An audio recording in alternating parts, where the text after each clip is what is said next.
నమస్కారం, welcome to 1TV news. ముందుగా headlines చూద్దాం.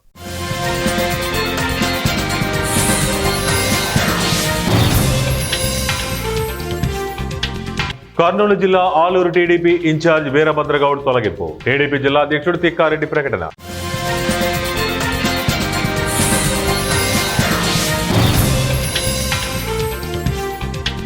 ఇరవై నెలల్లో బీపీటీ కాల్వ పనులు పూర్తి చేస్తాం. కళ్యాణదుర్గం ఎమ్మెల్యే సురేంద్రబాబు.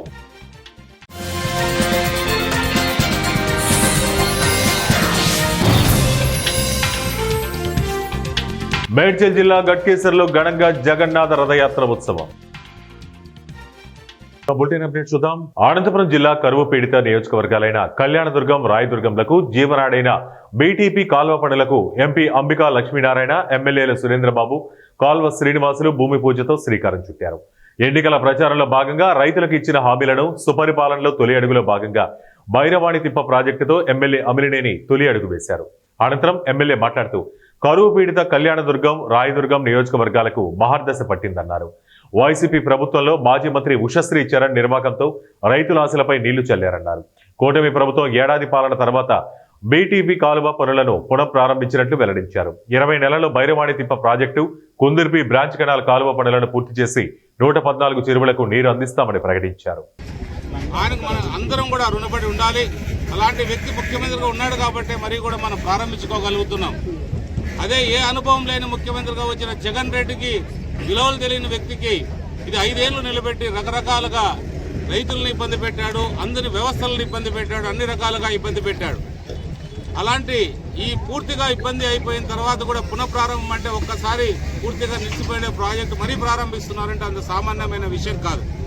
అయినా కూడా మన ఆర్థిక పరిస్థితి బాగలేకపోయినా ఈ రోజున్న పరిస్థితి ప్రకారం కూడా మన ఆర్థిక మంత్రి గారిని అడిగాం, ఏం పరిస్థితి అంటే చిన్నగా ప్రారంభించుకోండి, ఏదైనా కూడా మన భైరవన్ తిప్ప ప్రాజెక్ట్ చాలా ముఖ్యమైన ప్రాజెక్ట్ కాబట్టి పూర్తి చేసుకుందాం. ఖచ్చితంగా అందరి సహకారం ప్రజల కోసం మనం పూర్తి చేయాల్సిన బాధ్యత ఉందని కూడా ఆయన కూడా చెప్పడం జరిగింది. ఏదేమైనా కూడా ప్రతిరోజు కూడా ముఖ్యమంత్రి గారు మానిటర్ చేస్తారు ఒక ప్రాజెక్టు మీద. అంటే ఈరోజు మనకు ఏదైతే 3800 క్యూసెక్స్ మన జీడిపల్లికి వస్తున్నాయో, ఇంతకుముందు మనకు 1500-1600 వచ్చేటివి. ఈరోజు అవి రాగలుగుతున్నాయంటే కేవలం మా ముఖ్యమంత్రి గారి కృషి వల్లే. ఈరోజు కూడా ఆయన 3:30 గంటల నుంచి 4:30 గంటల వరకు కూడా మానిటర్ చేశారు ప్రాజెక్టు మీద. ఎంసీలకు తగ్గపోకుండా శ్రీశైలం నుంచి రాయలసీమ ఎత్తిపోతల ప్రాజెక్టు ద్వారా మేము నీటిని తరలిస్తాం రాయలసీమకని చెప్పి వాటాగా ఉన్న కృష్ణా ట్రిబ్యునల్లో మనకు వాటాగా ఉన్న నీటిని కూడా వాడుకునేదానికి రాయలసీమ పైన అనేక అనుమానాలు కలిగే విధంగా పక్క రాష్ట్రాలకు చేసిన నమ్మక ద్రోహి జగన్మోహన్ రెడ్డిని మేము ప్రకటిస్తూ ఉన్నాం. ఎందుకంటే రాయలసీమ హక్కులను, రాయలసీమ భవిష్యత్తును, రాయలసీమ ప్రజల ప్రయోజనాలను అత్యంత వివాదాస్పదంగా మార్చి చివరికి నేషనల్ గ్రీన్ ట్రిబ్యునలే 100 కోట్ల పైగా పెనాల్టీ వేసే విధంగా చేసిన వ్యక్తులు ఇద్దరు. నంబర్ A1 జగన్మోహన్ రెడ్డి అయితే A2 పెద్దిరెడ్డి రామచంద్రారెడ్డి. వీళ్ళిద్దరూ రాయలసీమ ద్రోహులుగా మేము ప్రకటిస్తూ ఉన్నాం వీళ్ళిద్దరిని. వీళ్ళ వల్ల రాయలసీమ భవిష్యత్తు సర్వనాశనమైంది. తిరిగి రాయలసీమ భవిష్యత్తుకు ఊపిరి పోసే విధంగా ఈరోజు అన్నమయ్య జిల్లా పెనుగులూరు మండలం ఓబిలి స్కూలు ఆవరణంలో దొంగతనం కాబడిన వినాయక విగ్రహం కేసును పోలీసులు ఛేదించారు. ఈ మేరకు పెనుగులూరు పోలీస్ స్టేషన్లో మీడియా సమావేశంలో వివరాలను వెల్లడించారు. కొండూరు క్రాస్ రోడ్డు వద్ద 10 మంది మగవారిని, 3 మహిళలతో పాటు 13 మంది అనుమానితుల్ని అదుపులోకి తీసుకున్నామని, గుప్త నిధుల కోసం నందలూరు మండలం మందన గోపాలపురానికి చెందిన చుక్కారవి మరికొంతమంది గత నెల 23వ తేదీ రాత్రి అందరూ ముఠాగా ఏర్పడి ఓబిలి స్కూలు వద్దకు చేరి వేకువజామున సదరు వినాయక విగ్రహాన్ని ఈడ్చుకుంటూ ఓదేటి వారిపల్లి గ్రామానికి వెళ్లే దారిలో ఒక ట్రాక్టర్లో ఎక్కించుకుని అక్కడి నుంచి ఏటి మార్పురం చెరువు వెళ్లి అక్కడ విగ్రహాన్ని దింపి గుప్త నిధుల కోసం పూజలు చేసి సమ్మెటతోటి విరగొట్టగా సదరు వినాయక విగ్రహంలో ఎటువంటి నిధులు లేకపోవడంతో విగ్రహాన్ని అక్కడే ఉన్న కుంటలో పడివేసినట్లు తెలిపారు. వీరిని అదుపులోకి తీసుకుని వారి వద్ద నుంచి ఒక ట్రాక్టర్, ఒక ఇన్నోవా కారు, 4 మోటార్ సైకిళ్లు, ఒక సమ్మెట సీజ్ చేసి రిమాండ్కి తరలించారు. అర్ధరాత్రి ఓబిల్ దగ్గర హీరా స్కూల్ అనే స్కూల్ గ్రౌండ్లో ఒక వినాయక విగ్రహము 30 సంవత్సరాల నుంచి ఉన్న వినాయక విగ్రహాన్ని ఎవరో దొంగిలించారు. దాని మీద స్కూల్ యాజమాన్యం రిపోర్టివ్గా కేసు రిజిస్టర్ చేయడం జరిగింది. అది ఎందుకొరకు తీసుకెళ్లారు దాన్ని అనే దృష్టితో వివిధ కోణాలలో పరిశీలించి ఇన్వెస్టిగేషన్ చేస్తుండగా ఈరోజు ఉదయం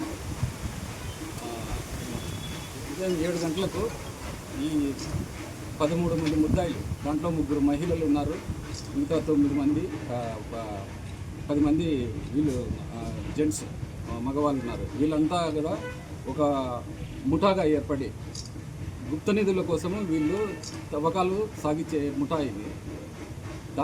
వీళ్ళంతా ఒక ముఠాగా ఏర్పడి మనకు ఈ స్కూల్లో గత 30 సంవత్సరాల నుంచి వినాయక విగ్రహం ఉంది, దీంట్లో ఏమైనా వజ్రాలు కానీ బంగారు ఆభరణాలను పెట్టి ఉంటారనే ఉద్దేశంతో ఈ విగ్రహాన్ని అర్ధరాత్రి పూట ఇక్కడికి వచ్చి అందరూ కలిసి వచ్చి ఒక ట్రాక్టర్ని తీసుకొని వచ్చారు, 4 మోటార్ సైకిళ్ళు, ఒక ఇన్నోవా వాహనం, అందరూ కలిసి వచ్చి ఆ విగ్రహాన్ని పెకిలించి దాన్ని తాడుకు కట్టుకొని తీసుకొని పోయి మెయిన్ రోడ్డుకి తీసుకొని వచ్చి ఆ ట్రాక్టర్లో తీసుకొని ఈటిమాపురం చెరువు దగ్గరికి తీసుకెళ్ళి దాన్ని పగలగొట్టి చూశారు.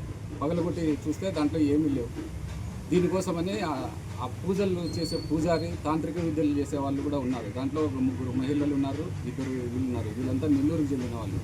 వాళ్ళని ఈ మెయిన్ వ్యక్తి ఎవరైతే రవి అనే అతను ఉన్నాడో, నందలూరు మండలానికి సంబంధించిన వ్యక్తి, వీళ్ళందరినీ సమకూర్చుకొని ఇంట్లో ఏమైనా గుప్త నిధులు ఉంటాయేమో అనే ఉద్దేశంతో ఆ విగ్రహాన్ని అక్కడి నుంచి తీసుకెళ్ళి ఈటిమాపురం చెరువు దగ్గరికి వెళ్ళి అక్కడ దాన్ని ముక్కలుగా చేశారు.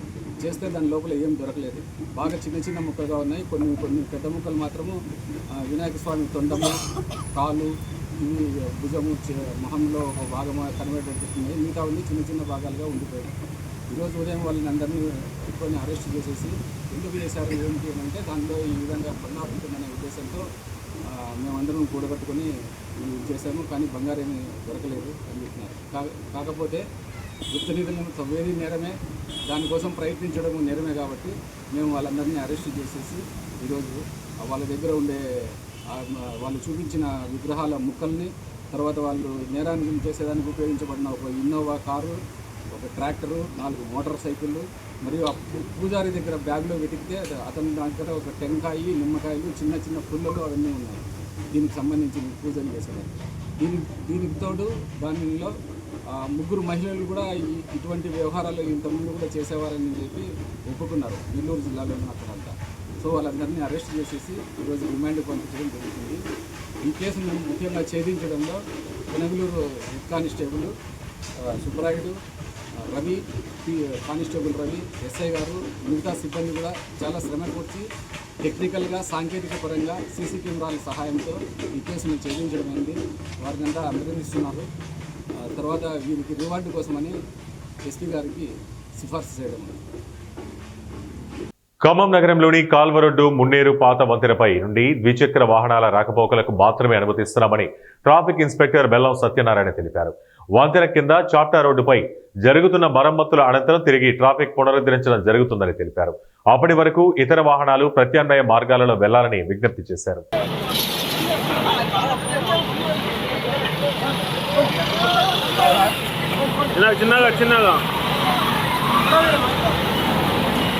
మేడ్చల్ జిల్లా గట్కేసర్ మండలం పోచారం సంస్కృతి టౌన్షిప్ లో జగన్నాథ రథయాత్ర ఉత్సవం ఘనంగా నిర్వహించారు. భక్తి యోగా క్లబ్ ఆధ్వర్యంలో నిర్వహించిన ఈ కార్యక్రమంలో శ్రీగిరి శ్రీ వెంకటేశ్వర స్వామి దేవాలయం నుంచి సింగపూర్ టౌన్షిప్ లో ఉత్సవ మూర్తులతో రథయాత్ర చేశారు. ఈ సందర్భంగా వారు మాట్లాడుతూ 14 సంవత్సరాలుగా భక్తి యోగా క్లబ్ ఆధ్వర్యంలో కార్యక్రమాలు చేస్తున్నామని, ఇందులో భాగంగా 9వ వార్షిక జగన్నాథ రథయాత్రలో పెద్ద సంఖ్యలో భక్తులు హాజరై జగన్నాథ రథయాత్రలో పాలుపంచుకోవడం ఆనందంగా ఉందన్నారు. అన్న ఇప్పుడు మన తల్లిని ఎందుకు కాపాడుకోవాలో మీకు అందరికి అర్థమైంది అనుకుంటా. ఒకసారి మళ్ళీ భారత్ మాతా కీ జై చెప్దాం. భారత్ మాతా కీ. పోరాటాలు ఆయుధంగా మలుచుకున్నప్పుడే దళితులకు అగ్రకుల కబంధ హస్తాల నుంచి విముక్తి కలుగుతుందని కడప జిల్లా బద్వేల్ దళిత గిరిజన జేఏసీ డివిజన్ అధ్యక్షుడు ముత్యాల ప్రసాదరావు, ప్రధాన కార్యదర్శి గుడిమే బాలస్వామి, ఎస్సీ ఎస్టీ రాయలసీమ అధ్యక్షుడు మానవ హక్కుల సంఘం నేత JV Ramana, C Obayya, MEF జిల్లా నాయకులు ఈశ్వరయ్య, సిపిఐ మండల కార్యదర్శి రవికుమార్, సునీల్ కుమార్లు పేర్కొన్నారు. పోరుమామల పట్టణంలోని అంబేద్కర్ భవనంలో దళిత గిరిజన జేఏసీ ఆధ్వర్యంలో సమావేశం నిర్వహించారు. ఈ సందర్భంగా వారు మాట్లాడుతూ బద్వేలు నియోజకవర్గంలో ఎస్సీ రిజర్వ్డ్ అయ్యి 25 సంవత్సరాలు అవుతున్నా నేటికి గెలిచిన ఎమ్మెల్యేలు అగ్రకులాల బూర్జువ పార్టీలకు అమ్ముడిపోయి బానిసలుగా మారిపోయారని అన్నారు. వీరికి రాజకీయం తప్ప అభివృద్ధి అనేది తెలియదన్నారు. దీంతో ఓసీల పెత్తనం పెరిగిపోయి దళితులపై వివక్ష చూపుతూ నిరాదరణకు గురి చేస్తున్నారన్నారు. వివిధ కార్పొరేషన్లలోనూ దళితుల పేర్లతో ఉంటాయి, అనుభవించేది అగ్రకులాల వారన్నారు. దళితుల్లో ఐక్యత లేకపోవడం వల్ల అణగదొక్కిపడుతున్నామన్నారు. లైసెన్స్డ్ సర్వేలని గవర్నమెంట్ సర్వేలకి ఒక శిక్షణ ఇచ్చింది. ఆ శిక్షణలో ఇచ్చినటువంటి లైసెన్స్ సర్వేలని మనమే పిలిపించేసుకొని ఆ జెండాలు ఏది ఎర్ర జెండాలు గోధుమ జెండాలు కలిసి అక్కడ అది నాటి మనం సర్వే ఏర్పాటు చేసుకొని దానికి మన భూములను ఎవరెవరికి ఎంత అందించాలో రికార్డు ఉంది కాబట్టి ఆ రికార్డు ప్రకారంగా హద్దులు ఏర్పాటు చేసుకుందాం. ఎవడేం చేస్తాడు? మీరు సరేనంటే మన కొత్తగా ఏర్పడిన మన జేఏసీ ద్వారా మనమే సబ్డివిజన్ చేస్తాం. అక్కడ స్థానికంగా ఉండేవాళ్ళు నాయకులు ఊరుకోరు, అప్పనంగా వాటిని కొట్టేయాలనేటువంటి వాళ్ళు ఇక్కడ రెవెన్యూకి వాళ్ళకి కంప్లైంట్ చేస్తారు. కంప్లైంట్ చేసి వాళ్ళ బ్రదర్తో అక్కడ పోలీసులను పంపిస్తారు. పోలీసులను పంపించిన ఎస్పీ గారికి ఇంకో కలెక్టర్ గారు ఇచ్చిన ఆర్డర్. ఈ కలెక్టర్ గారు ఇచ్చిన ఆర్డర్ సబ్డివిజన్ చేయమనంటే వాళ్ళు కలగకుండా ఉన్నారు. కాబట్టి వాళ్ళు ఎంత బిజీగా ఉన్నారో ఏమో ప్రస్తుతం ఉన్న రాజకీయ పార్టీల వాళ్ళకి. అందు గురించి వాళ్ళకి శ్రమ తగ్గించడానికే ఈ భూములు మేము సబ్డివిజన్ చేసుకుంటున్నాం. దాన్ని మీరు అడ్డగించడానికి ఏముందో ఇంకో కలెక్టర్ ఆర్డర్ చూపిద్దాం. అవునా కాదా? ఆ రకంగా మనం మన భూములు మనం కొత్తలు ఏర్పాటు చేస్తున్నాం. మనం చేసేది దురాక్రమణ కాదు, దోపిడీ కాదు, ఇంకోటి కాదు. మనకైతే ఏదైతే ఇచ్చారో భూములు ఆ భూములకు సబ్డివిజన్ చేసే క్రమంలో ఈ రోజు వరకు ఈ నిర్లక్ష్యానికి బదులుగా మనము అదే ప్రభుత్వం ద్వారా శిక్షణ పొందినటువంటి కాంట్రాక్ట్ సర్వేలు ఎవరున్నారో చెప్పని చెప్పేసి ఏడీతో నేను అడుగుతా. ఆ మండలాలకు సంబంధించి సర్వే లైసెన్స్ సర్వేలు ఎవరున్నారో అని చెప్పేసి ఆ లైసెన్స్. కర్నూలు జిల్లా కౌతాలంలో అవ్వ తాత పీర్లు ప్రతి ఏడాది మొహరం పండుగ సందర్భంగా చావిడిలలో పీర్లను నెలకొల్పుతారు. కుల మతాలకు అతీతంగా పీర్లను పూజించి పండుగను వైభవంగా జరుపుకుంటారు. అయితే ఏడాది మండల కేంద్రమైన కౌతాలంలో అవ్వ తాత పీర్ల చావిడిలో పీర్లను నెలకొల్పకపోవడంతో చాలా మంది భక్తులు బాధపడుతున్నారు. ఎందుకు నెలకొల్పలేదని భక్తులు తమ ఆవేదన వ్యక్తం చేస్తున్నారు. నిర్వాహకులు అవ్వ తాత పీర్లను నెలకొల్పి భక్తుల మనోభావాలను గౌరవించాలని డిమాండ్ చేస్తున్నారు. ఇక ప్రతి సంవత్సరం భక్తి శ్రద్ధలతో అవ్వ తాత పీర్లను పూజలు చేసేవారని, ప్రస్తుతం పీర్ల చాపిడిలలో పీర్లు లేకపోవడంతో పూజలు ఎక్కడ నిర్వహించాలని గ్రామ ప్రజలు ప్రశ్నిస్తున్నారు.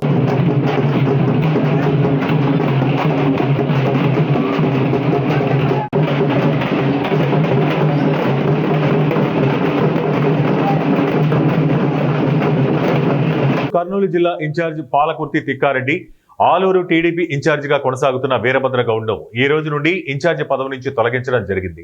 ముఖ్యమంత్రి ఒక నెలలో వేరే వారిని నియమిస్తారు. అంతవరకు ఎంపీ బస్తిపాటి నాగరాజు మరియు ఆర్టీసీ చైర్మన్ పోల నాగరాజును ఆలూరు నియోజకవర్గాన్ని వీరు వీక్షిస్తారు.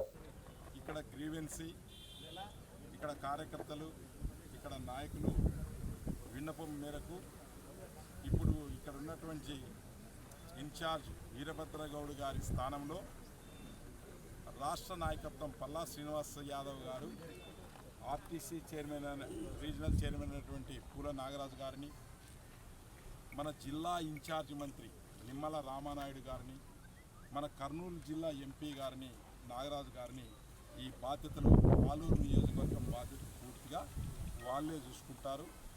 కొత్త ఇన్ఛార్జిని బీహార్ నుంచి దిగుమతి అయిన 11 కిలోల 130 గ్రాముల గంజాయి చాక్లెట్లను స్వాధీనం చేసుకున్నట్లు సరూర్ నగర్ ఎక్సైజ్ సూపరింటెండెంట్ ఉజ్వల రెడ్డి తెలిపారు. జీవనోపాధి కోసం బీహార్ నుంచి కొంతమంది హైదరాబాద్కు వచ్చి వ్యాపారం చేసుకుంటూ మత్తును కలిగించే గంజాయి చాక్లెట్ జోరుగా అమ్మకాలు సాగిస్తున్నారు. తాజాగా రంగారెడ్డి జిల్లా షాద్ నగర్ నియోజకవర్గ పరిధిలోని నందిగామ మండల కేంద్రం సమీపంలో రహదారికి ఆనుకుని ఉన్న ఓ కిరాణా షాపులో 3,50,000 విలువ చేసే 11 కిలోల 130 గ్రాముల గంజాయి చాక్లెట్లను షాద్ నగర్ ఎక్సైజ్ పోలీసులు పట్టుకున్నారు. శనివారం షాద్ నగర్ ఎక్సైజ్ శాఖ కార్యాలయంలో ఏర్పాటు చేసిన మీడియా సమావేశంలో ఎక్సైజ్ సూపరింటెండెంట్ ఉజ్వలారెడ్డి మీడియా ముందు వెల్లడించారు. సందర్భంగా డిపిఈఓ ఉజ్వలారెడ్డి మాట్లాడుతూ డివిజన్ పరిధిలోని నందిగామ మండల కేంద్రం సమీపంలో పాత జాతీయ రహదారి పక్కన ఓ కిరాణా షాప్లో బీహార్ రాష్ట్రానికి చెందిన పింటూ సింగ్ అనే యువకుడు గంజాయి విక్రయిస్తున్నట్లు విశ్వసనీయ సమాచారం వచ్చిందని తెలిపారు. దీంతో షాద్ నగర్ ఎక్సైజ్ శాఖ సిఐ టి శేఖర్ ఆధ్వర్యంలో సిబ్బందితో తనిఖీ చేయగా 2 కిలోల గంజాయి ముడి పదార్థం, 9 కిలోల 150 గ్రాముల 40 గంజాయి చాక్లెట్లు స్వాధీనం చేసుకున్నట్టు తెలిపారు. మొత్తం 11 కిలోల 130 గ్రాముల గంజాయి లభించిందని, వీటి విలువ 3.5 లక్షలు ఉంటుందని తెలిపారు. నిందితుడి నుంచి గంజాయిని, సెల్ ఫోన్ను స్వాధీనం చేసుకుని అరెస్టు చేసి రిమాండ్కు తరలించినట్లు వివరించారు.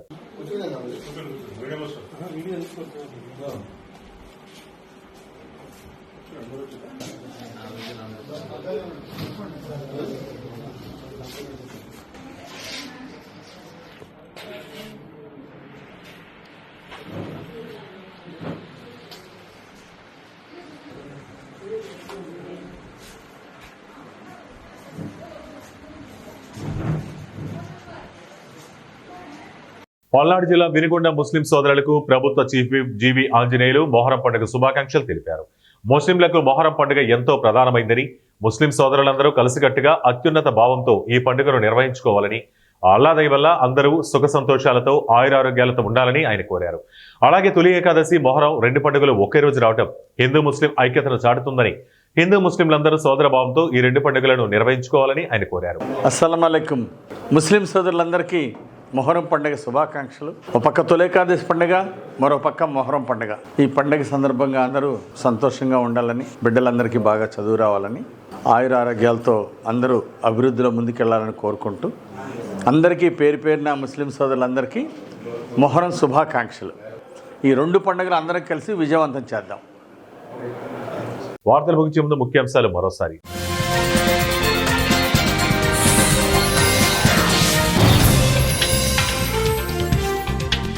కర్నూలు జిల్లా ఆలూరు టీడీపీ ఇన్ఛార్జ్ వీరభద్రగౌడ్ తొలగింపు. టీడీపీ జిల్లా అధ్యక్షుడు తిక్కారెడ్డి ప్రకటన.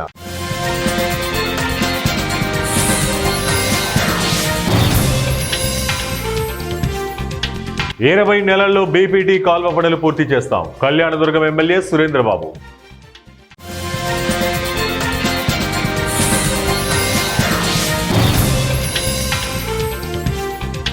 మేడ్చల్ జిల్లా గట్కేసర్లో ఘనంగా జగన్నాథ రథయాత్ర ఉత్సవం. ఇప్పటి వరకు ఉన్న బులెటిన్ అప్డేట్స్. మరిన్ని అప్డేట్స్ కోసం చూస్తూనే ఉండండి 1 టీవీ న్యూస్.